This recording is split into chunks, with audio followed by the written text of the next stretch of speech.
The day my husband died, I stood alone beside the dark wooden casket in the cold funeral home. The front rows were empty, not a single trace of my parents or my younger sister.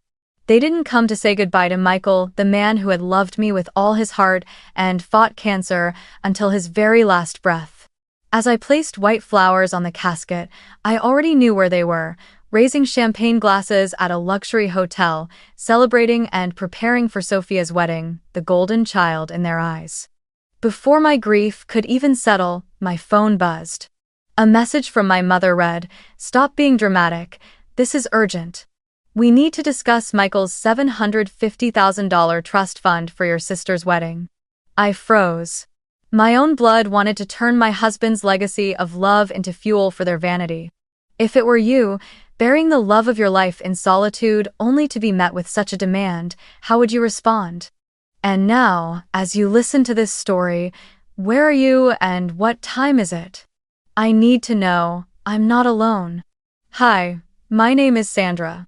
I was born and raised in a middle-class family in Cambridge, Massachusetts, a place where the red brick streets around Harvard Square are always alive with the sound of students' footsteps and the scent of steaming coffee drifting from small cafes. From the outside, people thought my family was the perfect picture. My father, Thomas, was a respected building contractor. My mother, Evelyn, worked as an accountant for a real estate firm, and both my sister and I, Sophia and Sandra, were given good educations. But only those inside the house knew the truth. That balance was just a facade. In the white three-story home tucked in a quiet neighborhood, there was a truth I felt even as a child. I had never been the center of my parents' eyes. From the moment Sophia cried her first cry, every glance, every smile, every bit of affection belonged to her. I was 2 years older, yet that gap was never enough to secure me any special place in their hearts. To them, Sophia was the little angel, the child with sparkling blue eyes, golden hair like a doll in a commercial, and a smile that could melt anyone's heart.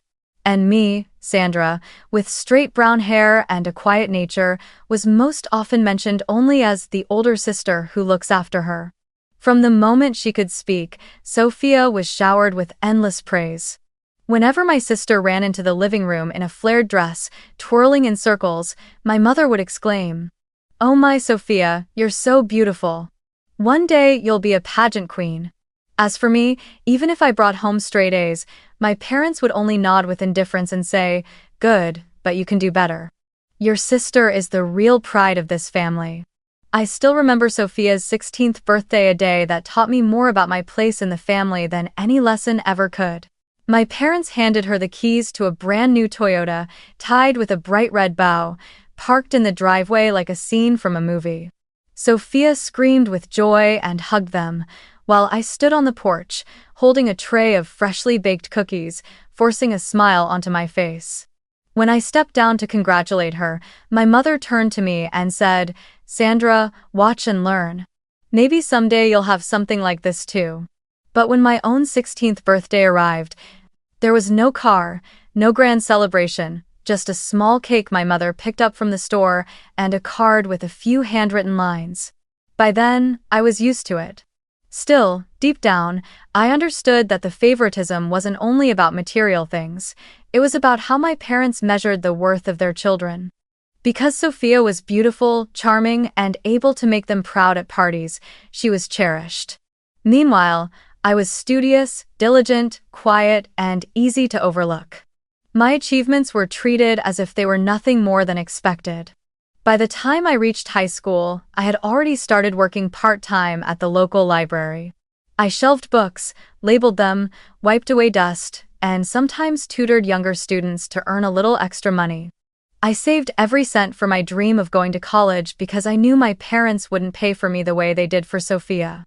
My father once told me bluntly, "Sophia needs to focus on building her image. You're always fine. If you can handle it yourself, then handle it yourself." Those words etched themselves into my mind like a stamp, a reminder that I was expected to shoulder everything alone while my sister was cushioned on a soft pillow. Those years taught me how to live independently. I cooked my own meals, managed my own money, and studied in the small attic room above the house. I still remember the smell of old paper in the library and the freezing winter nights when I walked home after my shift, my hands trembling but my heart steady with determination. Sometimes I wondered if my parents ever noticed my efforts, or if all the light had already been drawn toward Sophia. They bragged to the neighbors about beautiful Sophia, talented Sophia, but rarely mentioned me. I existed like a shadow, silent but present, and that silence made me the perfect choice whenever the family needed someone to carry a burden. Sometimes it was driving Sophia to her extracurriculars, sometimes handing over my savings to fix a computer, or simply giving my parents extra room in their budget for another grand party. All of it was considered what an older sister is supposed to do. I didn't protest, I didn't argue. Deep down, I kept hoping that one day my parents would see my worth. But year after year, that hope faded, replaced by a quiet callousness. And it was this injustice, this repeated favoritism, that planted the seed for everything that happened later. It taught me something important. In some families, roles are assigned very early. Sophia was the golden child, and I was only the faint shadow. That truth clung to me every day until the moment I finally left that house to find a real family in my own way. I left Cambridge and moved to New York to pursue a master's degree in healthcare management at Columbia University. The city was noisy and chaotic, but it gave me a rare sense of freedom, as if there I could begin a life no longer overshadowed by Sophia. In those early days, I spent most of my time in the massive Butler Library, studying and working part-time jobs to cover my living expenses. It was at a healthcare technology seminar that I met Michael Anderson. He was unlike anyone I had ever known. Michael wasn't flashy, didn't wear expensive suits like the finance or law students, but dressed simply in shirt sleeves, always carrying a notebook filled with lines of code and ideas. He was a software engineer working on a project to connect electronic medical record systems. As I passionately presented my research on hospital data management, I noticed him sitting in the back row, eyes focused, filled with curiosity. After the talk, Michael came up to me, extended his hand, and said, "What you just shared could truly change the way hospitals operate. I want to help you turn that idea into software." That was the beginning of a relationship I never imagined would shape the rest of my life. We started seeing each other more often, at first to exchange academic thoughts, later for walks through Central Park or quiet coffee dates in small cafes around Morningside Heights. Michael came from a working-class family in Ohio. His father was a mechanic, his mother a nurse. Nothing in his life had ever been easy, but he carried a patience and kindness I had never once received from my own parents. When I told him about being constantly compared to Sophia, he never interrupted or rushed to comfort me. He listened, truly listened. Then he said, "You don't have to prove your worth to them. You already have worth in the way you live your life." Those words became the anchor that steadied me whenever I felt weak. We fell in love, and when Michael proposed, it wasn't a grand spectacle with flashing cameras or the massive diamond ring Sophia had always dreamed of. Michael proposed to me on a quiet evening on the Brooklyn Bridge, with nothing more than a simple silver band. I cried not because of the ring, but because for the first time in my life, I felt chosen, placed at the very center of someone's heart. Our wedding was small and intimate, with only a few close friends, including Maya, my childhood friend who had always stood by me. My parents and Sophia were there too, but their faces stayed stiff, as if they were only fulfilling an obligation. After the ceremony, I overheard my mother whisper to a relative, "She really doesn't know how to choose. How could a software engineer possibly provide for her?" I heard it, and so did Michael, but he only squeezed my hand tighter. In that moment, I knew I had chosen right. He would never let cruel words shake his love for me. We began building a small but happy life together in a rented apartment near the hospital where I worked. Michael worked hard, slowly moving up in his healthcare tech company, while I managed nonprofit hospital projects. We didn't have mansions or luxury cars, but we had evenings spent cooking together, watching movies, and dreaming about the future. Michael often said, "We don't need much, just enough and each other." And I believed him, because for the first time in my life, I had a real family. But that happiness didn't last long. When Michael was diagnosed with cancer, my entire world collapsed. Yet even in pain, he kept thinking of me. Between exhausting treatments, he quietly worked with attorney Howard Ellison to set up a $750,000 trust money he had saved from his earnings, company shares, and life insurance. One evening, his hair thinning from chemotherapy, he told me, "I can't promise to be here forever, but I want to make sure you never have to go back to being their puppet. This is my legacy to you, a shield for your freedom." I cried in his arms, torn between agony and gratitude. The final months of Michael's life were the harshest I had ever endured. Our small apartment slowly transformed into a makeshift clinic, an IV pump stationed in the living room, a medicine cabinet crowded with vials of chemicals, and a hospital bed pushed up against the window so he could catch a glimpse of sunlight each day. I still went to work at the hospital, but I was running on empty. By day, I coordinated projects. By night, I stayed awake watching his breathing and his pain. I grew gaunt, my eyes sunken, my hair falling out from stress. Some nights I sat beside him, silently crying, still hoping that my family might show up, at least to ask how we were or offer some small help. But all I received was silence. Not once did my parents step into the hospital. Not a single phone call to check on us. Instead, what reached me were only biting remarks. In one curt text, my mother wrote, "Don't expect us to help you watch over anything. Sophia's wedding is the priority. Handle it yourself." My hands trembled as I read it, unable to believe a mother could say that when her daughter was exhausted from caring for a dying husband. My father was even colder. "Everyone must bear their own life.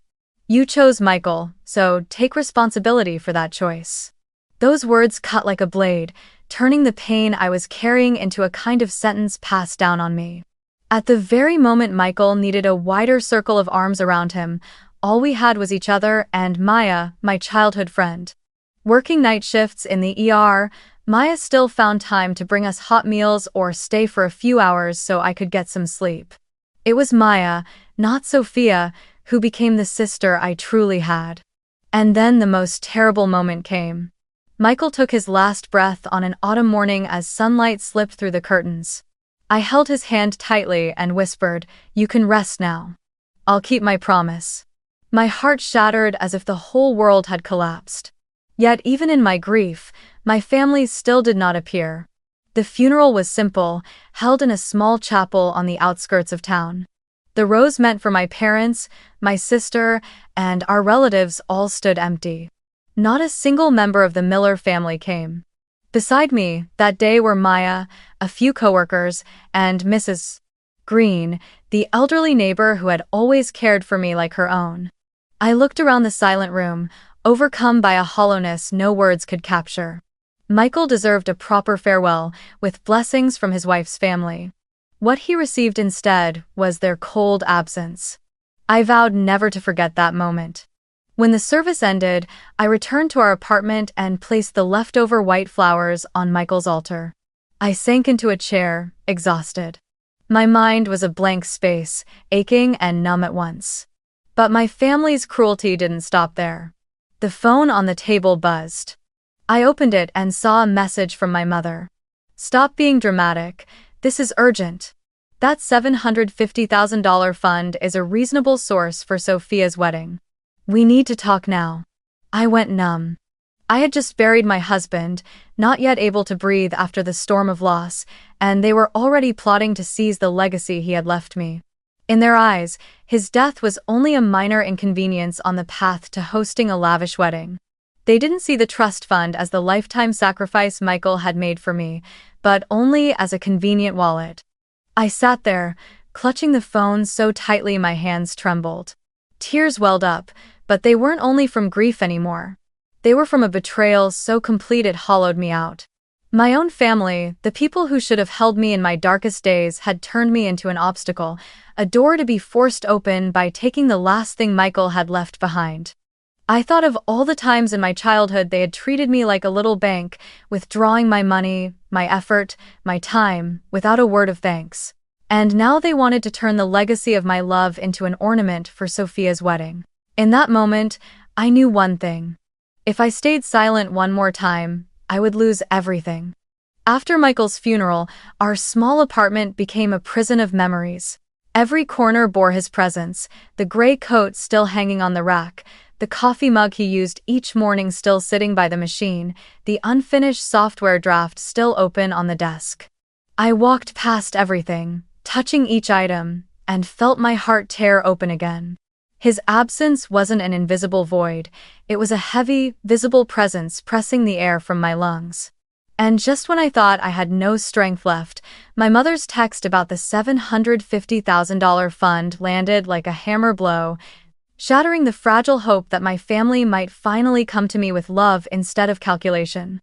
I sat on the sofa, hugging a pillow, staring at the pale light spilling through the window. A flood of old memories spun through my head. I remembered how, back in high school, I saved up money from my part-time job at the library to buy SAT prep books.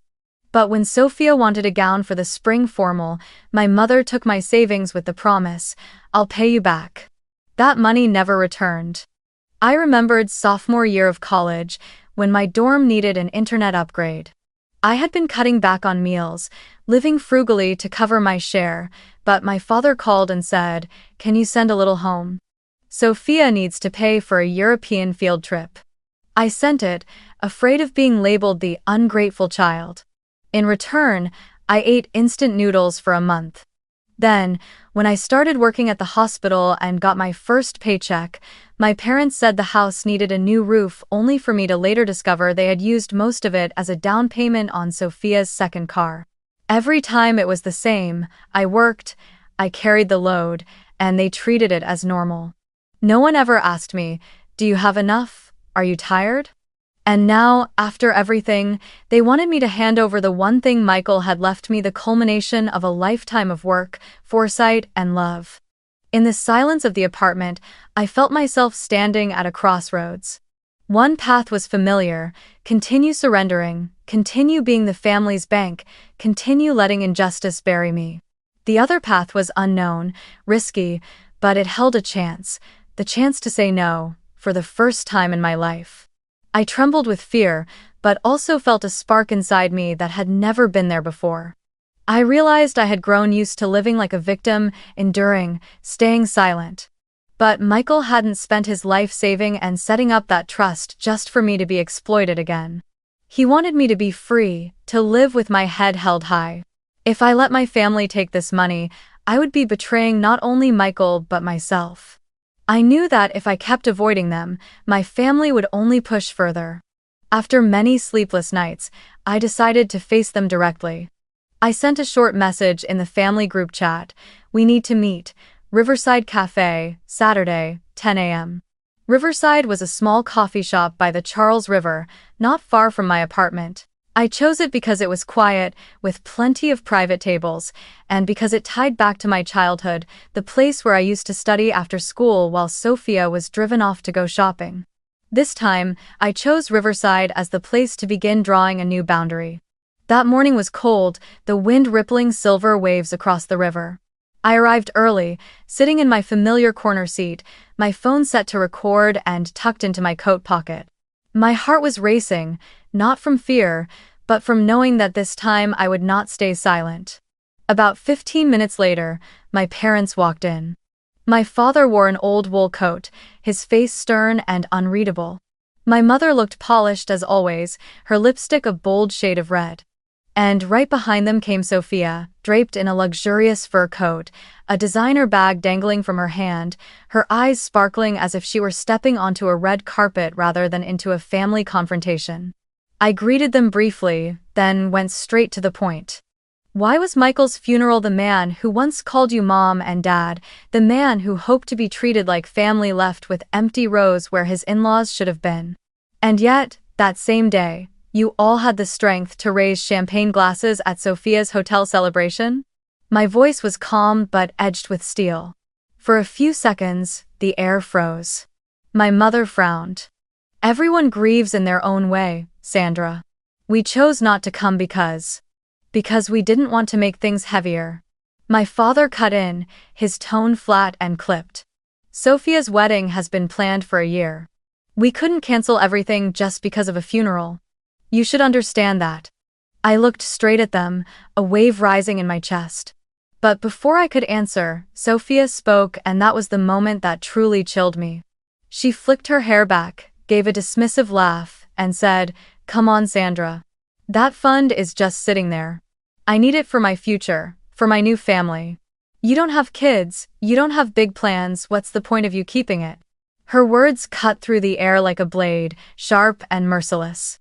I felt my hands trembling under the table, but I drew in a deep breath and forced myself to stay calm. The phone in my coat pocket kept recording, capturing every word Sophia had just thrown at me. I turned to my mother. She didn't scold Sophia, didn't even flinch at her cruelty. She only tightened her grip on her purse strap, silently complicit.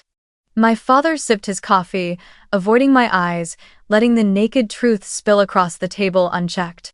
Slowly, I spoke. "So this is the real reason?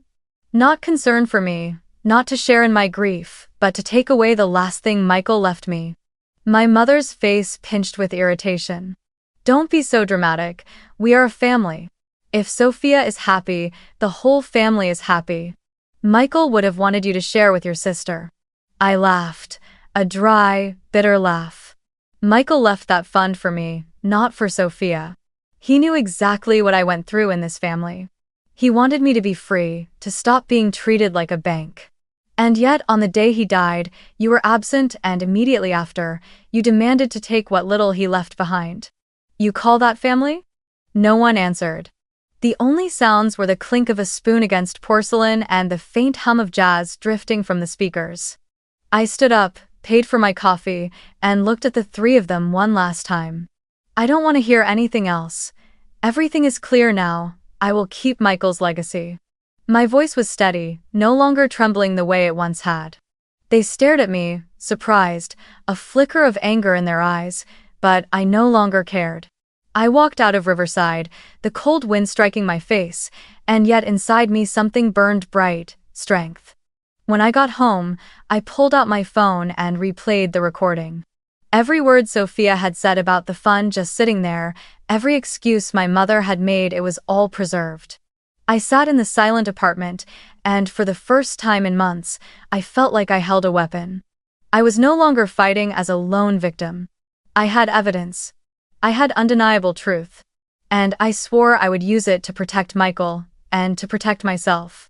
The next day, I took the recording to the office of Howard Ellison, the lawyer Michael had trusted. His building sat in the heart of Boston, a blend of old red brick and gleaming glass. I rode the elevator up to the 10th floor, my heartbeat quickening. When the dark wooden door opened, I stepped into a space that was elegant yet warm, lined with bookshelves that stretched to the ceiling, the scent of wood and old paper mingling with freshly brewed coffee. Howard, a man in his 60s with silver hair and round glasses, rose to greet me. He had worked with Michael for months to set up the trust, and when he saw me, his eyes softened with sorrow. "Sandra, I'm so sorry." Michael was one of the clients I respected most. "He prepared everything carefully so you would be able to stand strong after he was gone," he said, his voice deep and steady. I sat down, my hands tightening around my purse, and drew a shaky breath. "Mr. Ellison, my family. They're trying to take the trust. They didn't even show up at the funeral, but right after, they texted me demanding $750,000 for my sister's wedding. I recorded what they said at the cafe. I don't know what they might try, but I'm scared." "Alon." Howard nodded and opened a thick file folder. He pulled out a white envelope marked "Letter of Intent, Michael Anderson," and slid it toward me. "Michael left this. It isn't a formal will, but a letter of intent. It carries legal weight in clarifying the purpose of the trust. Read it." My hands trembled as I opened it. Michael's familiar handwriting spilled across the page, every line precise. "If I pass away, the Brooks Family Education and Resilience Trust will be placed entirely under the control of my wife, Sandra Miller. This trust cannot be transferred to any third party, including members of either my family or Sandra's. Its sole purpose To protect Sandra, to provide a financial foundation for her to continue her life and pursue the community projects we both believed in. I read it over and over, tears streaming down my face as my hand brushed against his signature at the bottom. That was Michael, the man who thought of me even as death closed in. Howard watched me quietly, then continued. Sandra, there's something you need to know. Months ago, while Michael was still in the hospital, my office received a few calls. One from your parents' home phone, another from Sophia's number. They asked about the process of changing the trustee, in other words, how to replace you as the one in charge. We refused and explained it wasn't possible. But the truth is, they had been planning this for a long time. They didn't just react after Michael's death, they were calculating while he was still breathing.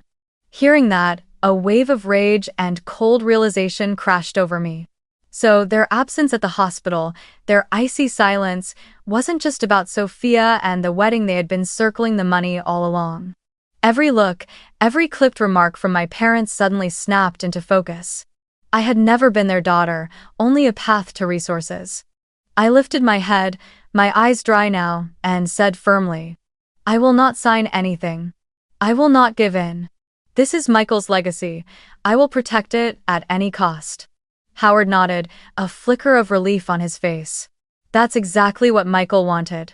I'll stand with you. If they try any legal move, we have more than enough grounds to shut it down. I took out my phone and played the Riverside recording for him.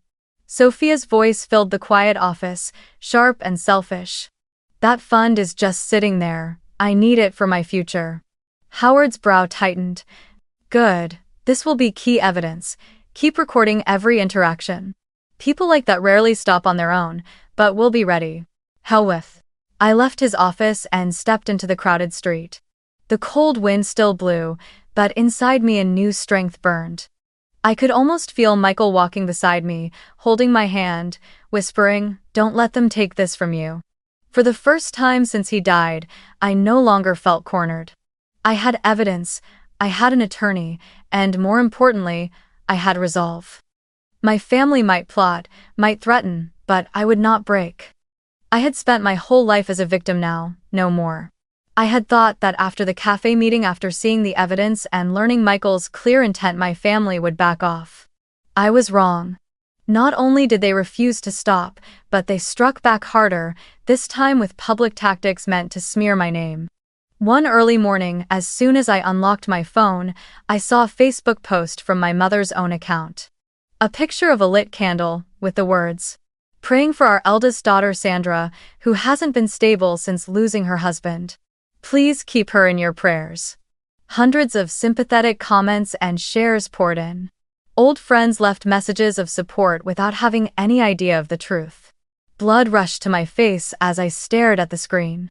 With just a few vague sentences, my mother had turned me into a woman supposedly out of control, someone in need of guardianship and pity.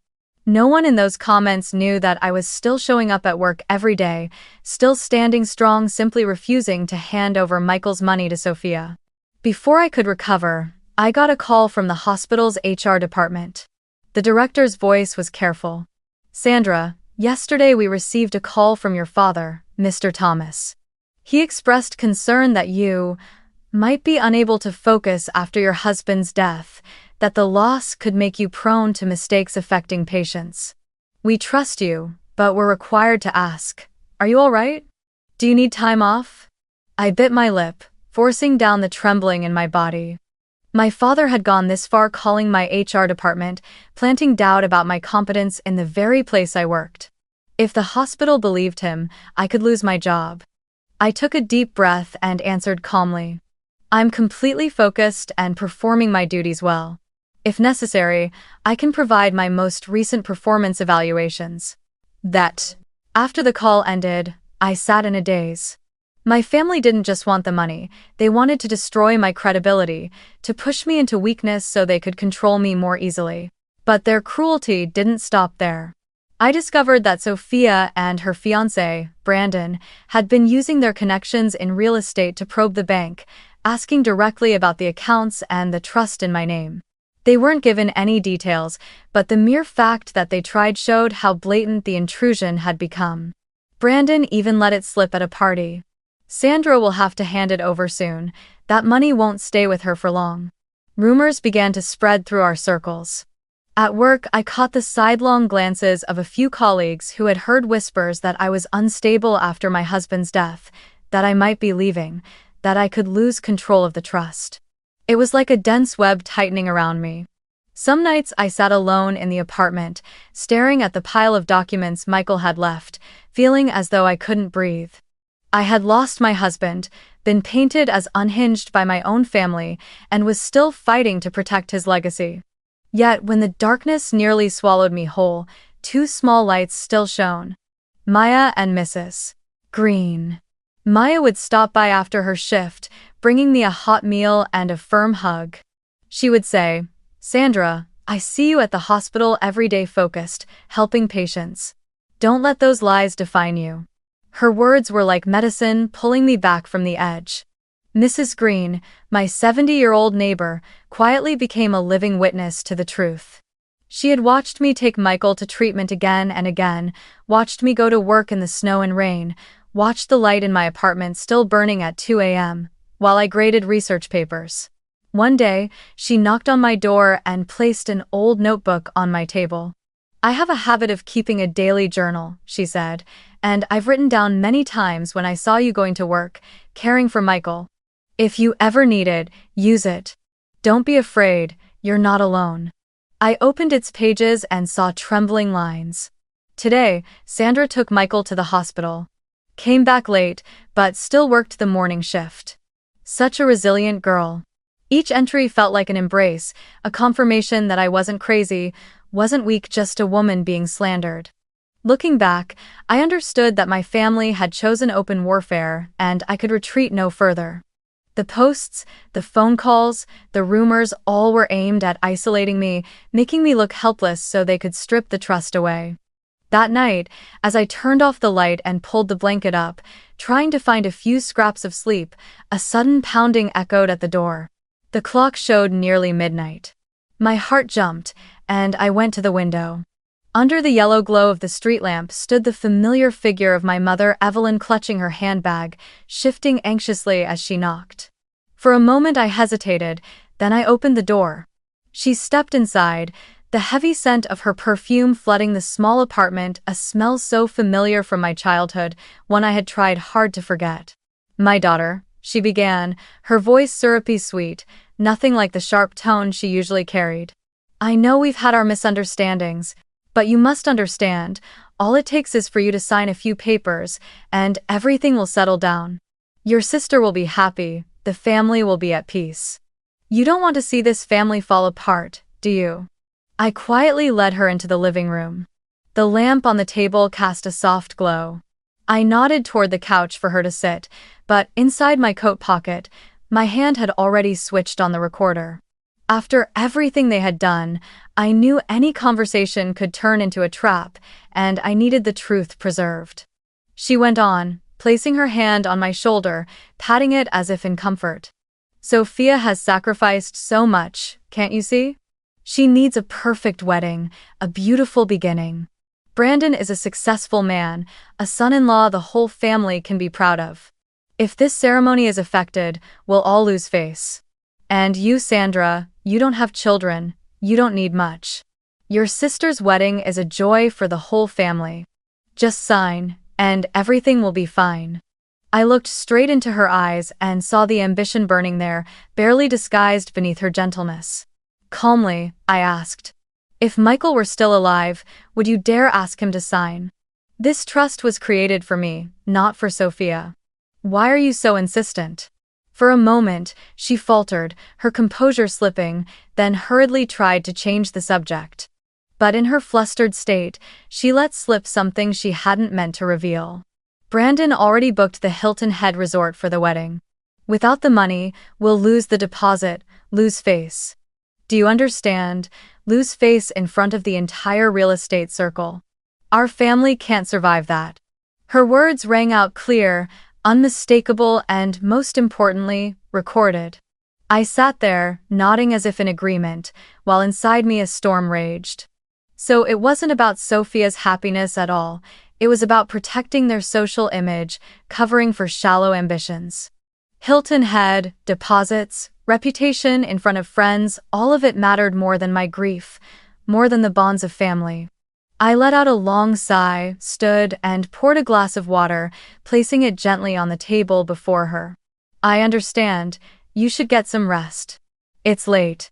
My mother looked at me, clearly convinced that her sugary words had softened me. She smiled faintly. I knew you'd come around. Don't be so stubborn. Rest well, my daughter. Then she left, stepping into the dark hallway, her perfume lingering in the air. When the door closed behind her, I sank into the chair, my hands trembling as I pulled out my phone to check. Everything had been captured, her coaxing, her insistence, and the slip about the Hilton Head resort. I replayed it again and again, feeling both sorrow and a chill down my spine. The woman who had given birth to me, who had once cradled me in her arms, was now standing fully on my sister's side, willing to come at midnight to deceive and manipulate me. But this time, she had exposed her true face. One early weekday morning, just as I returned from a long hospital shift, a pounding knock rattled the door. I opened it to find a court officer standing there, a sealed envelope in his hand. "Mrs. Sandra Miller?" he asked. I nodded, and seconds later I was holding a document I will never forget. A petition. My parents and sister had officially filed for emergency guardianship. They claimed I had lost the ability to make rational decisions after my husband's death, that I was mentally unstable and a danger to both the assets and myself. I read each line, my chest tightening as if crushed. So all the slander online and at my workplace had been nothing but groundwork. This was their killing blow. To strip me of my legal capacity and steal Michael's trust. The Cook County Court set the hearing just 1 week later. I remember that morning clearly. I wore a plain black dress, my hair neatly tied back, dark circles under my eyes but a fire in my gaze. I didn't walk in alone. Maya held my hand as we entered, Mrs. Green sat quietly in the back row, and Attorney Ellison walked beside me, a thick file in his hands. Across the room, my parents sat together, with Sophia and her fiancé Brandon behind them. I glanced over and saw the confidence in their faces, as if victory was already theirs. The hearing opened with the plaintiff's case, my family. My father stood first, his voice forced into a somber tone.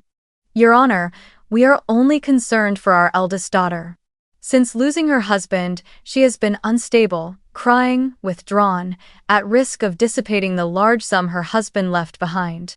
We only wish to protect her.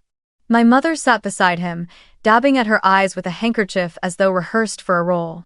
Then they called a witness, a distant cousin who had once studied with me in Cambridge. She testified.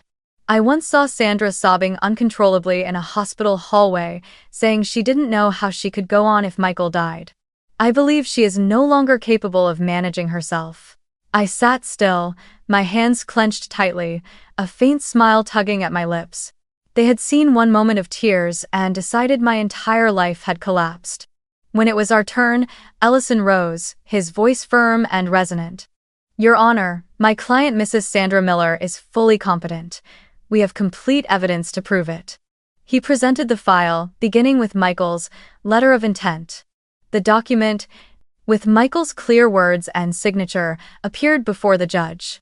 Sandra is the sole beneficiary. The trust cannot be transferred or interfered with by either family. It was our first piece of evidence, strong and undeniable. Next, Ellison introduced Mrs. Green's journal.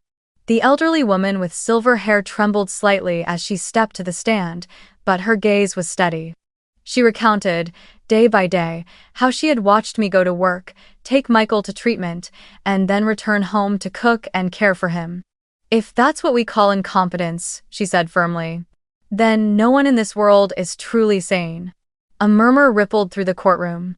I looked up at her, tears filling my eyes, overwhelmed with gratitude that I was not alone. Then Ellison gave me a small nod, and I handed him my phone. He pressed play. Sophia's voice rang out, sharp and undeniable. That fund is just sitting there. I need it for my future. Then came the second recording, captured at midnight, my mother's slip. Brandon already booked the Hilton Head Resort without the money. We'll lose the deposit, lose face. The courtroom fell utterly silent. All their sweet words about protecting me lay exposed for what they truly were, not concern, but greed and vanity. I watched Sophia's face flush red, my mother drop her gaze, and my father grip the armrest, his eyes burning with anger. But Ellison wasn't finished. He produced a bank report showing my account had been accessed without authorization. The contact number used matches that of Miss Sophia Miller, he stated firmly. This is not about safeguarding a daughter. This is a deliberate scheme to interfere with her assets. The judge's brow furrowed as he flipped through the documents, his expression hardening. After hours of testimony and rebuttal, the gavel struck. The judge's voice carried through the chamber. The petition for emergency guardianship is denied. Furthermore, this court orders the Miller family to cease all contact with Sandra Miller and her assets. An investigation will be opened into perjury, invasion of privacy, and unauthorized access to financial accounts. I sat frozen, my heart pounding in my chest before slowly releasing. For the first time in months, I felt justice standing firmly on my side. When the hearing ended, Maya threw her arms around me and whispered, "You did it. Michael would be so proud." Mrs. Green clasped my hand, her eyes shining with joy. "You see? The truth will always prevail." I smiled through tears that still blurred my vision. My family shuffled out of the courtroom, bitter and furious, but this time they had no power left to wield over me. I knew the battle wasn't entirely finished, but the turning point had come. I was no longer the hunted victim. I had stood up. I had protected what Michael left me. And more than anything, I had reclaimed my own voice.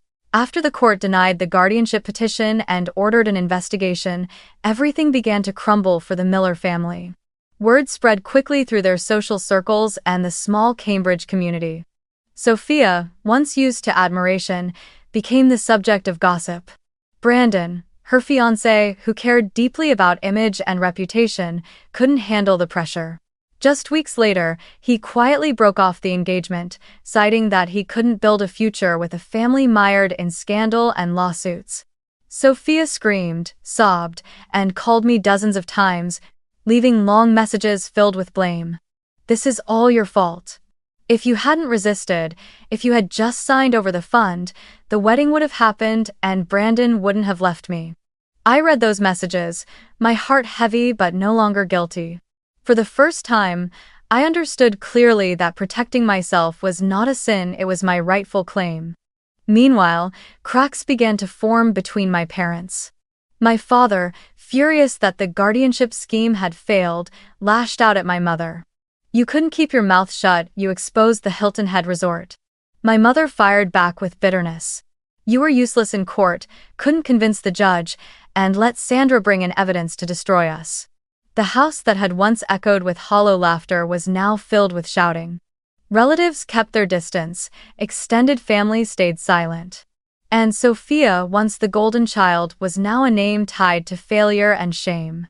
Then one late evening, my phone lit up with a message from my mother. "Sandra, I'm sorry, things went too far. Please give the family another chance. Let's sit down for a meal together, start fresh." I read those words again and again, feeling the weakness in every letter. But instead of softening, I saw the insincerity beneath the apology. They weren't sorry for abandoning me at Michael's funeral or for trying to steal his trust. They were only sorry because they had failed, because their reputation was ruined. I picked up the phone and typed my reply slowly but firmly. "If there are any matters to discuss, contact Attorney Ellison. I will not be part of any more family dinners. What I need is peace, not the same old cycle." I pressed send and set the phone down. What I felt wasn't hatred, only relief. I realized forgiveness doesn't mean allowing the same harm again, and saying no doesn't mean carrying hate, it means setting boundaries. In the days that followed, my parents called a few more times, and Sophia left messages with a choked voice. But I didn't answer. I poured my energy into my work at the hospital, into the new foundation, into projects that made me feel Michael still lived through everything I did. One afternoon, I stood at the window watching the rush of people on the street below and thought. For years, I had lived chasing their approval, hoping to be invited to the family table, hoping to be seen as a true daughter.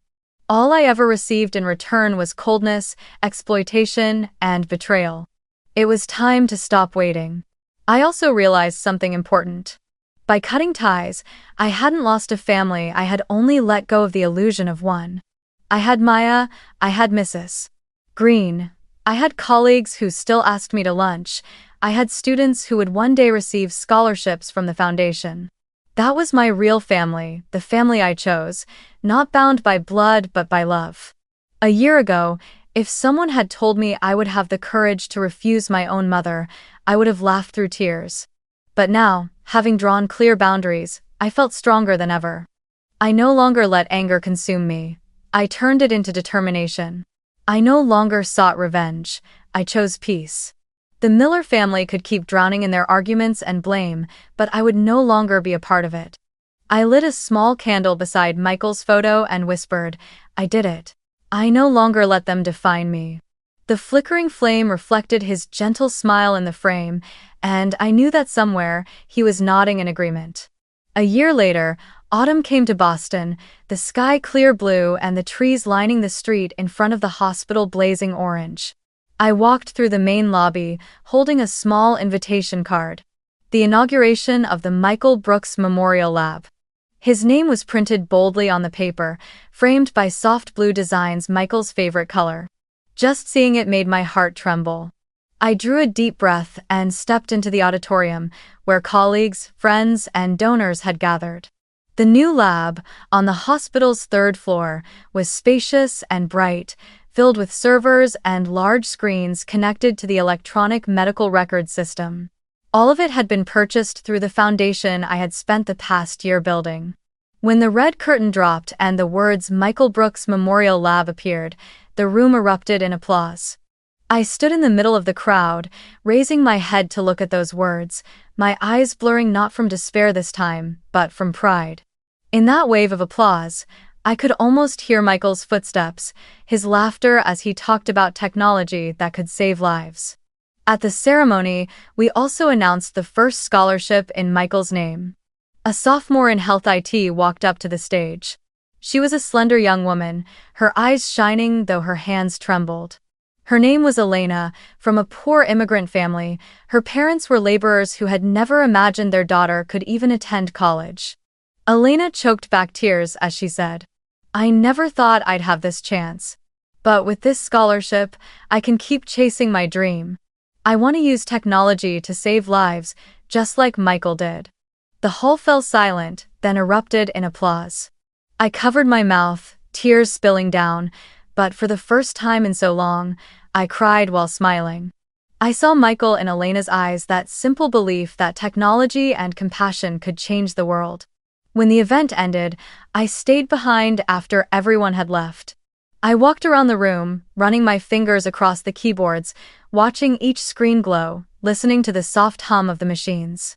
I whispered, "Michael, do you see? I kept my promise. You're still here in every device, in every student, in every person helped."